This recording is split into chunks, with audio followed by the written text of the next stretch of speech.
یہ جو ہندوؤں کے مندروں میں بھگوان رکھے ہوئے ہیں یہ معبود نہیں ہے, یہ تو ہاتھوں سے تراشے ہوئے ہیں. عیسائی حضرت عیسیٰ کو الہ کہتے ہیں. نا عیسیٰ تو کھاتے بھی تھے اور پیتے بھی تھے, مریم کے پیٹ سے پیدا ہوئے ہیں, خدا پیدا نہیں ہو سکتا. تھوڑی دیر میں ہماری اذان کی آواز آئی, اللہ اکبر اللہ اکبر. کیا زبردست, پوری دنیا میں سب کی سمجھ میں آ رہا ہے اس کا مطلب کیا ہے. تو پیپر ایسی چیز میں, تو پنڈت جی جو خطبہ پڑھتے ہیں, میں کوشش میں ہوں کہ سنسکرت زبان, یہ لفظ کیا ہے, سنسکرت زبان ہے نا, اس کا ترجمہ کہیں سے ملے, سمجھ میں نہیں آ رہا.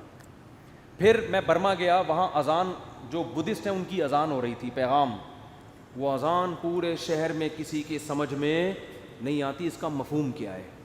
زبانیں ایسی ہیں جن میں پیپر آؤٹ ہو رہے ہیں نا, وہ زبانیں ختم. وہ فجر کی ان کی اذان ہوتی تھی, فجر سے پہلے وہ پتہ نہیں کیا بدھسٹ زبان میں ہوں کر کے چل رہا ہوتا تھا. میں کہہ رہا بھائی کیا ہو رہا ہے بھائی, یہ کیا مطلب ہے. اس سے پوچھا کہہ رہے ہیں یہ ان کا جو بدھسٹ کا جو بڑا ہے نا, اس کے علاوہ کسی کو سمجھ میں نہیں آتا. میں نے کہا چلو کسی بڑے سے ملتے ہیں. تو میں نے وہ جو میرے ابراہیم صاحب ہیں, بڑے اچھے میرے دوست ہیں, جن کی انویٹیشن پہ برما گیا میں, تو میں نے کہا آپ تو یہیں کے, وہ ان کے مسائل نہ کھڑے ہو جائیں کہیں. ابراہیم تو بہت سارے ہیں, کسی بھی بلی ڈال دیں گے ہم ان کو بچا کے. تو میں نے ابراہیم بھائی سے کہا, میں نے کہا مجھے ان کے جو اذان دے رہے ہیں نا فجر میں, چلو چلتے ہیں, ان کی جو بھی اذان ہے اس کو پکڑتے ہیں جا کے, اس سے میں پوچھتا ہوں تو کیا بول رہا ہے. انہوں نے کہا وہ ٹیپ ریکارڈ رکھا ہوا ہے, ریکارڈنگ چلتی ہے, بندہ.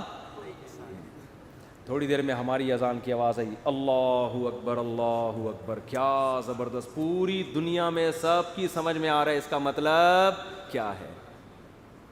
اللہ سب سے بڑا ہے, اللہ سب سے بڑا ہے. پھر اللہ اکبر. اللہ کو اس میں اتنا مزہ آتا ہے, اللہ کہتا ہے دوبارہ کہے, ابھی سمجھ میں نہیں آیا ان کے.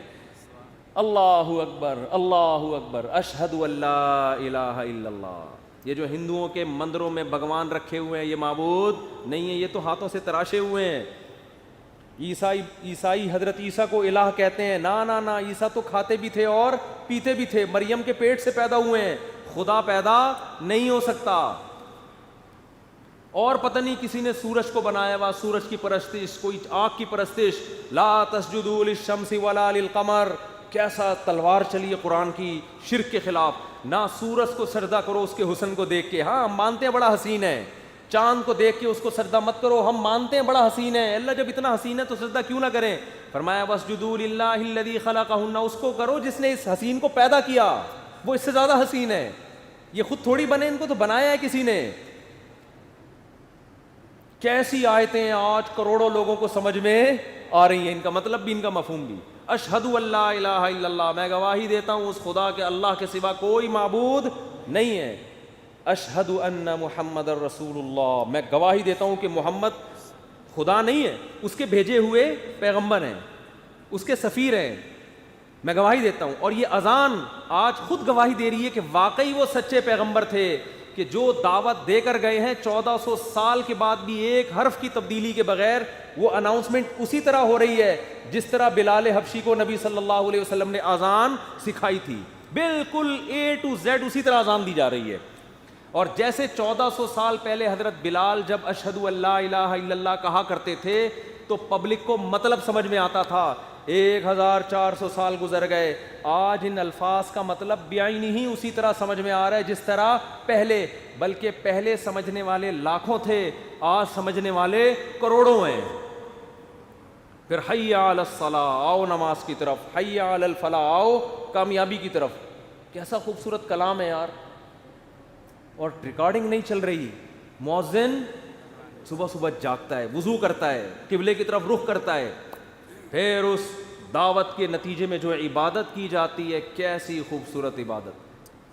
آپ چرچوں میں جا کے دیکھو, ڈیسک نظر آئیں گے, خوبصورتی نظر آئے گی, فانوس نظر آئیں گے, پادری کا بڑا خوبصورت لباس نظر آئے گا, گھنٹیاں نظر آئیں گی, گیت نظر آئیں گے. وہ روحانیت نہیں ملے گی جو آپ کو مسجد میں امام, میں انہی سول کپڑوں میں ہر جگہ جاتا ہوں, فجر بھی اسی میں, ظہر بھی اسی میں, عصر بھی اسی میں, مغرب بھی اسی میں, عشاء بھی اسی میں, شادی بھی اسی میں. ایک دفعہ شادی ہوئی تھی وہ بھی اسی میں, پھر ایک دفعہ شادی ہوئی وہ بھی اسی. ایک دفعہ مجھے کسی نے کہا کہ میں آپ کے سسر کو دعوت میں بلانا چاہتا ہوں. میں نے کہا کون سے والے؟ وہ ہمارے ریلیٹیو. میں نے کہا یار تمہارے ساتھ یہ مسئلہ نہیں ختم. کون سے والے یار؟ اب پھر کسی کو بھی لے آؤ. تو یہ تو ایسے ہی درمیان میں آ گئی تھی ایک بات. اصل موضوع یہ نہیں ہے.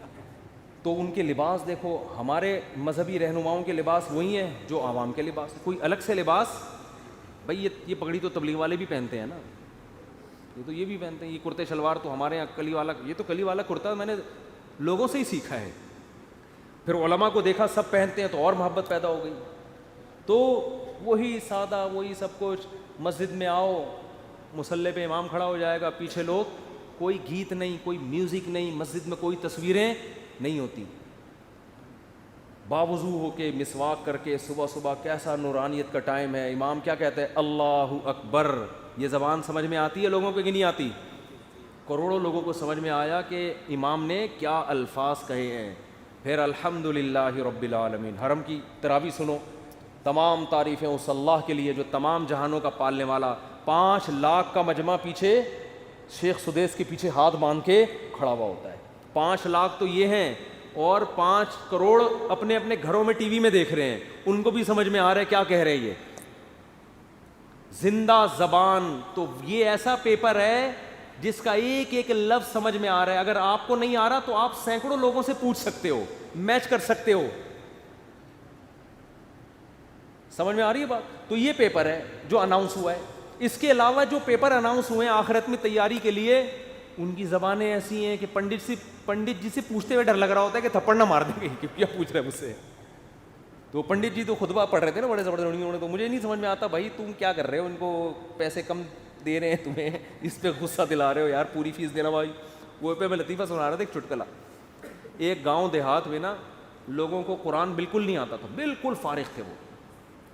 گاؤں دیہات والوں کے جہاں تعلیم نہیں بھی ہے نا تو وہاں شوق بہت ہوتا ہے ان کو, کوئی بھی عربی سکھا دے, قرآن پڑھ لے, تراویح پڑھا دے. تراویحوں میں گاؤں دیہات میں امام کو بڑے دودھ جلیبی کھانے کو دی جاتی ہے. تو اب ایک لالچی آدمی پہنچ گیا, اس کو قرآن آتا نہیں تھا. اس نے کہا ان کو کون سا آتا ہے, تو تراویح پڑھا لو, پیسے ویسے مل جائیں گے, کھانا پینا اچھا ہو جائے گا. تو وہ کھڑا ہو گیا نا, اور اس نے عربی کی گردانیں یاد کی ہوئی تھی کچھ, ضرب یضرب ضربن, عربی گرامر کی نا کچھ گردانیں یاد.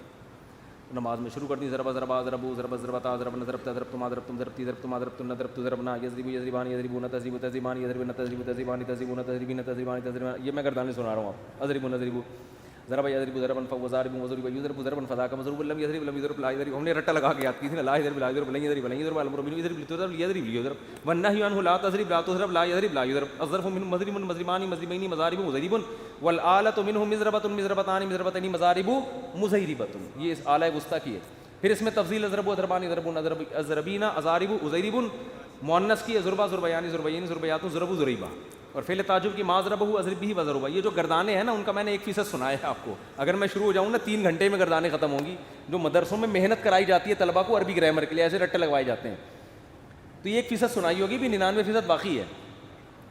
تو اس نے کیا کیا, گردانیں پڑھنا, ضربہ ضربہ ضربو ضربہ ضربہ. پیچھے پبلک تو یار بڑا پکا یاد ہے, قرآن بڑا پکا یاد ہے.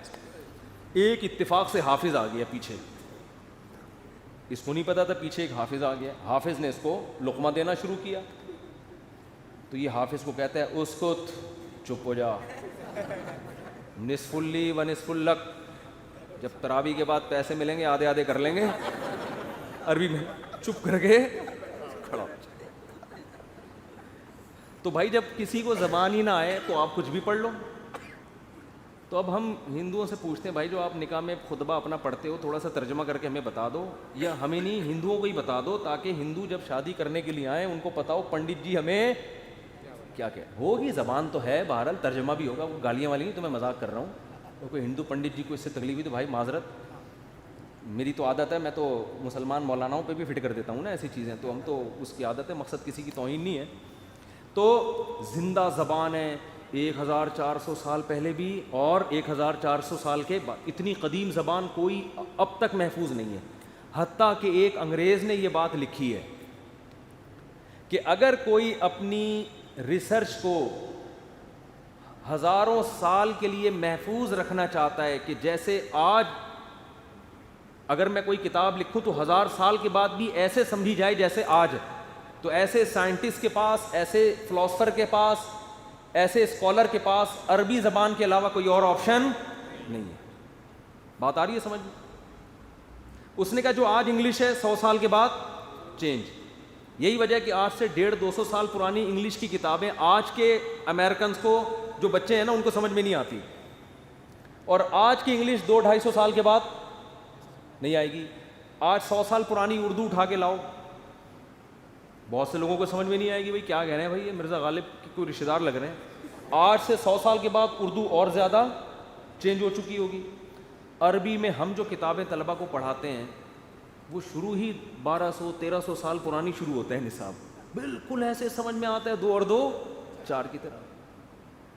حتیٰ کہ نبی صلی اللہ علیہ وسلم کے والد اگر آج آ جائیں زندہ ہو کے اور وہ گپ شپ کریں، لوگوں سے کلام کریں، ان کی بات کو سمجھنے والے ہزاروں نہیں، لاکھوں نہیں، کروڑوں لوگ ہوں گے کہ یہ کیا کہہ رہے ہیں. لیکن اس دور میں زبان والا شخص آج آ جائے، ایک بندہ بھی آپ کو شاید نہ ملے جو اس کا مطلب سمجھ رہا ہو کہ یہ کیا بول رہا ہے. کچھ شاید کوئی یونیورسٹی میں کچھ چند اسکالرز ہوں جنہوں نے قدیم زبانوں پہ محنت کی ہوئی ہے، وہ بھی چند ایک لوگ ہوں گے. تو بھائی آخرت پر اگر آپ یقین کرو گے، آخرت پر مانو گے کہ آخرت ہے، تو آپ کے پاس اسلام کے علاوہ آخرت کی تیاری کرنے کے لیے اسلام کے آپشن کے علاوہ کوئی آپشن ہے ہی نہیں. کیونکہ پیپر جس زبان میں سمجھ میں آتا ہے وہ اسلام نے ہی آؤٹ کیا ہے، اور پیپر کا جو طرز تحریر ہے اور جو اس میں سوالات ہیں وہ سوالات بتا رہے ہیں کہ یہ واقعی کسی سمجھدار نے، کسی ایسی ذات نے اناؤنس کیا ہے جو پیپر بنانے کی اہل ہے. اس میں سوالات بھی متعین، جواب بھی بتا دیا، اور ایسے جوابات ہیں جو فطرت کو اپیل بھی کرتے ہیں، نیچر کو اپیل کرتے ہیں.